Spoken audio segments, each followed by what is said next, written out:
prediabetes.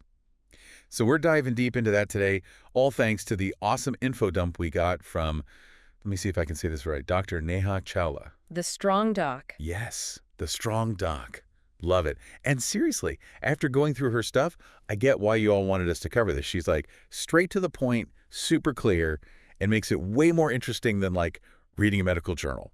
You know? Totally. She has this really engaging way of explaining things. Right. Where it's like, okay, I can actually do something about this. Exactly. And I'm pumped we've got you here to help us unpack all of it. Happy to be here. Let's do it. Okay, so Dr. Chawla, the strong doc, she kind of jumps right in, right? Yeah. Prediabetes, ice, reversible, like that's huge. But then she's all about, okay, but who's at risk? Yeah. And this is where it gets really fascinating because it's not just about like stepping on a scale. 100%. And that's often the first misconception people have, right? They think, oh, it's just about weight. But Dr. Chawla really emphasizes that it's a much more complex picture. Way more. Yeah. For example, she points out that certain ethnicities, like people of Asian Indian descent, Oh, interesting. might be at a higher risk, even at a lower BMI. Because of that, was it skinny fat? Is that what she called it? No. That term always throws me off. Yeah, skinny fat. It sounds a little jarring, I know.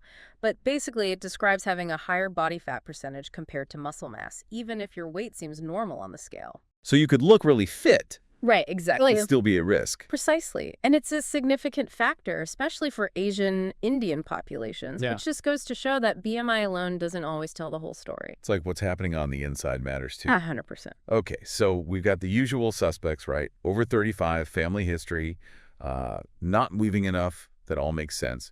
But then Dr. Chawla hits us with these curveballs. Mm-hmm. Night shifts, gut health, even sleep apnea can play a role. Yeah, it's like she throws you for a loop, but then she explains it so well. Right. It's not just random things she's throwing in there. No. Like, explain this whole night shift thing to me. I know shift work is tough, but what's the connection to prediabetes? So think about your body's natural sleep-wake cycle, your circadian rhythm. When you're constantly working nights, it throws that rhythm completely off.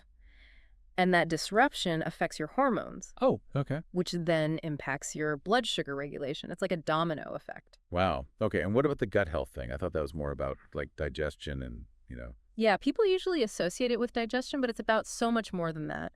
The gut microbiome, those trillions of bacteria living in our intestines, they play a huge role in overall health, including blood sugar control. Really? Oh, yeah.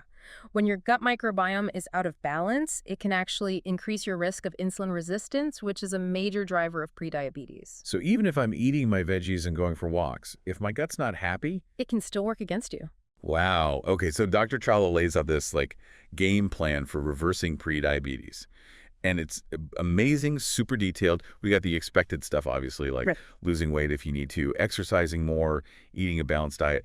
But then she's got these other things like mindful eating, stress management. Yeah, she even talks about getting enough vitamin D. Yes, vitamin D.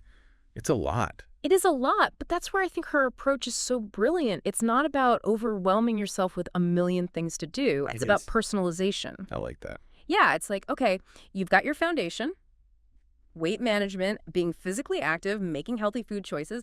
Those are your non-negotiables. Got it. But then you look at your own life, your own risk factors, and you start layering in the things that specifically address those. Okay, I'm following you. So, are you someone who works the night shift?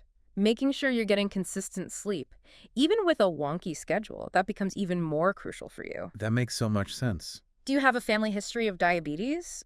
Maybe you're extra diligent about incorporating those fermented foods Dr. Chawla talks about? Yeah. Yogurt, kefir, kimchi. Ooh, kimchi. Yes, I could eat that on everything. Right.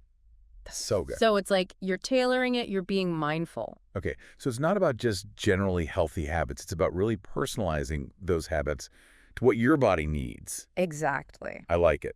Okay, this is already eye-opening, and honestly, Dr. Chawla's whole approach is just so empowering. Like, she emphasizes that small changes can make a huge difference, Right. and that early detection is everything. So seriously, if anyone's listening to this thinking, maybe this applies to me, go get checked out, don't wait. But here's a thought, and maybe this is something for you to weigh in on. She focuses on reversing prediabetes. Right. But what about people who are already diabetic? Is it too late for them to benefit from all of this? That's the question, isn't it? And it's something that deserves a whole other deep dive. Right. Like, is it ever too late to make these positive changes? That's what we need to figure out. I love it. Our listeners are probably so fired up right now. Like, we've given them the basics. Now they can go out and do their own research, figure out what works for them. That's the goal. All right. Well, that is all the time we have for today's deep dive on prediabetes. Thank you so much for joining us today. Thanks for having me. This was awesome. And for everyone listening, keep an eye out for our next episode because you know we're going to be back with another fascinating deep dive. Until then, stay curious.